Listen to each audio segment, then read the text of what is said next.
হারুন, তোকে বলতেছি, তোর মতো জারদ সন্তান বাংলাদেশে যেন জন্মগ্রহণ না করে। তোর মতো লোক এই পদবি কেমনে পাইলো?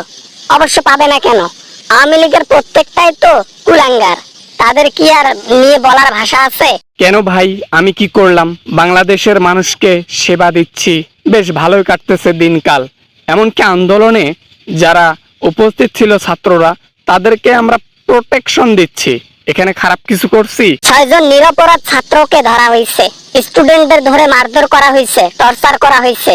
ওই যে পেপার আছে না, ওর নিচে যে লুঙ্গি পরা ছেলেটা আছে না, ওর চরুর মধ্যে অনেকখানি জায়গা ফেটে গেছে, লাল রক্ত জমা হয়ে গেছে। তোদের মতো কুলাঙ্গারকে গণধুলে দিয়ে মারা উচিত। হারুন, তুমি আর বেশি দিন বাঁচবা না, বুঝছো? তুমি যে কাজগুলো করতেছো জনগণের জন্য, এটা একদম ব্যাড নিউজ।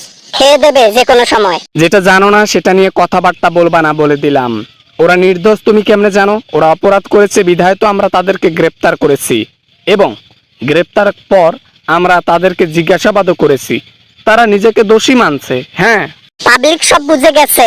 তাদের মাথার উপর যে রাইফেল ধরে তারপর ওদের মুখ থেকে বের করা হয়েছে কিছু শব্দ, এটা আর বাকি নেই জনগণের বোঝার। তুমি লোককে কি ছাগল মনে করো? এটা 1972 নয় জনাব, এটা 2024 সাল। একটা ছোট বাচ্চাকে টোকা দিলে সেই বাচ্চা উল্টে জুতা দিয়ে পেটাবে। এগুলা দেখার সময় আছে? উপর লেভেল থেকে বহু চাপ আছে। উপর লেভেল থেকে আরো অনেক বড় বড় অর্ডার আছে, যেগুলো আমরা এখনো ফলোই করি নাই। ডাইরেক্ট বোমা ফেলার অর্ডার আছে, ডাইরেক্ট ব্রাশ ফায়ারের অর্ডার আছে। এগুলা তো এখনো প্রয়োগে করলাম না, তাতে এই অবস্থা। সত্যি না মিথ্যা একটা কথা বলি, কথাটা মনে হয় 100% শিওর হবে সত্যি। তোর মা মনে হয় 1 পিস, কিন্তু তোর বাবা অন্তত 2 থেকে 400 পিস। তারপর না তুই এরকম কুলাঙ্গার জন্ম নিয়েছিস। তোর মতো ডিবির প্রশাসনের লোক যে এরকম স্থানে আছে, এটা তোর ভাগ্য, কপাল। আসলে যে দেশের একদম মেইন গোড়া নষ্ট, সেখানে আগাছার দোষ দিয়ে কি লাভ হবে? বেশি লেকচার মারাইও না, তাহলে কিন্তু গ্রেপ্তার করে রিমান্ডে নেব 17 দিনের জন্য। বুঝতে পারছো? উল্টাপাল্টা কথা বলবা না, যা বলবা সুন্দরভাবে গুছিয়ে কথা বলবা। আমাকে চেনো, আমি কে? আমি ডিবির সব প্রধান, ঠিক আছে? আমি হারুন। গ্রেপ্তারের ভয় দেখানো বন্ধ করে দেন। বাংলাদেশের মধ্যে যে আন্দোলন চলতেছে, এটা অধিকারের আন্দোলন। আর এই আন্দোলন ঘুরে এখন সরকার পদবি সিনার আন্দোলনে চলে গেছে।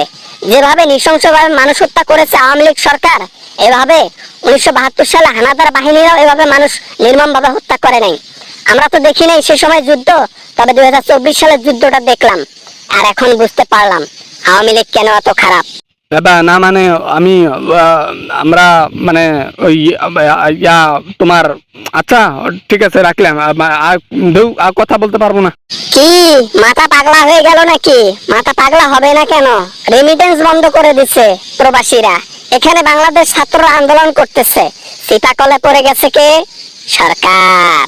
এখন কি যে হবে, বিপদ আছে, বিপদ। আসসালামু আলাইকুম বন্ধুরা, আশা করি ভিডিওটা অনেক ভালো লেগেছে, অনেক এনজয় করেছেন। যদি ভিডিওটা এনজয় করে থাকেন তাহলে অবশ্যই একটা লাইক করবেন আর শেয়ার করবেন, যেন অনেক মানুষ দেখতে পারে। কিছু বলতে চাইলে কমেন্ট করতে পারেন।